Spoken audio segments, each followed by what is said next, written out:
Dans ce tutoriel, nous allons voir comment se présente l'interface de Power Query. Tout d'abord, nous avons 4 onglets. Dans l'onglet Accueil, nous avons les fonctionnalités standards qui permettent de choisir ou de supprimer des colonnes, de conserver ou de supprimer des lignes, de faire des actions rapides, de fusionner des requêtes ou d'ajouter des requêtes et éventuellement de se connecter à d'autres sources de données. Ensuite, nous avons les onglets Transformer et Ajouter une colonne. En fait, l'onglet Transformer va correspondre à la transformation même directement sur une colonne qui va être sélectionnée, avec plein de possibilités que nous découvrirons ultérieurement.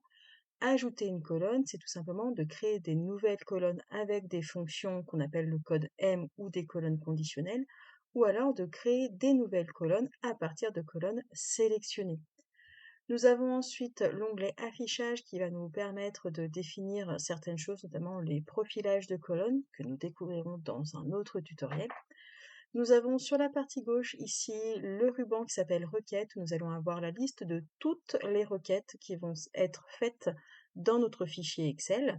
Donc ça s'appelle requête puisque query en anglais veut dire requête. Vous pouvez évidemment faire des actions, clic droit, copier, supprimer, renommer, dupliquer, faire des références, de déplacer, de voir ce qu'on va mettre dans l'éditeur avancé, de voir les propriétés de la requête. Au cœur de la fenêtre, nous avons ici la liste des données de notre extraction. Ici, nous avons une barre de formule. Au départ, cela paraît imbuvable, mais c'est tout simplement du code M. Nous allons voir à quoi cela correspond prochainement. Et enfin, sur la droite, nous avons ici paramètres d'une requête. Si toutefois vous masquez cet onglet, vous pouvez le retrouver en allant dans l'onglet Affichage et en activant Paramètres d'une requête. Vous pouvez renommer le nom de la requête. Par exemple, je vais l'appeler tab commande article, article sport. Quand je vais faire la touche entrée, automatiquement ici, ma requête va être renommée. Nous avons également 4 étapes appliquées qui se sont créées. Nous avons la partie source où ici nous avons le chemin d'accès en fait de la source de données que nous pouvons modifier en cliquant sur le petit engrenage. Une nouvelle fenêtre va s'ouvrir et ici on va pouvoir du coup aller retrouver le chemin d'accès de notre fichier. Si toutefois ce fichier a été renommé ou déplacé, vous pouvez donc changer le chemin d'accès. Ensuite nous avons une partie navigation qui va nous permettre de déplier les informations. Puis nous avons une partie en-tête promue où là en fait on va constater que en fait les en-têtes qui sont ici actuellement sur la première ligne vont basculer sur les en-têtes de colonne. Et au niveau des en-têtes, on constate que nous n'avons pas des types de données déjà prédéfinis. En effet, chaque donnée, c'est marqué ABC123 pour la date de commande, le client, le produit. Eh bien, nous avons une étape appliquée qui s'appelle type modifié.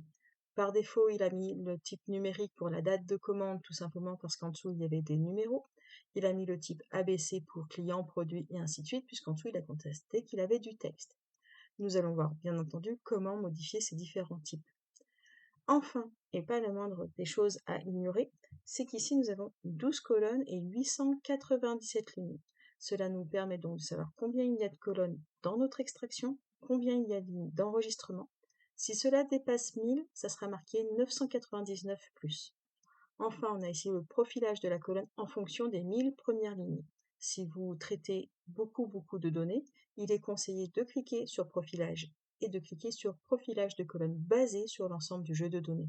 À faire uniquement si le nombre de lignes dépasse les 1000 lignes. Voilà, vous savez maintenant à quoi correspond l'interface de Power Query. Nous allons passer maintenant aux transformations, nettoyage de données.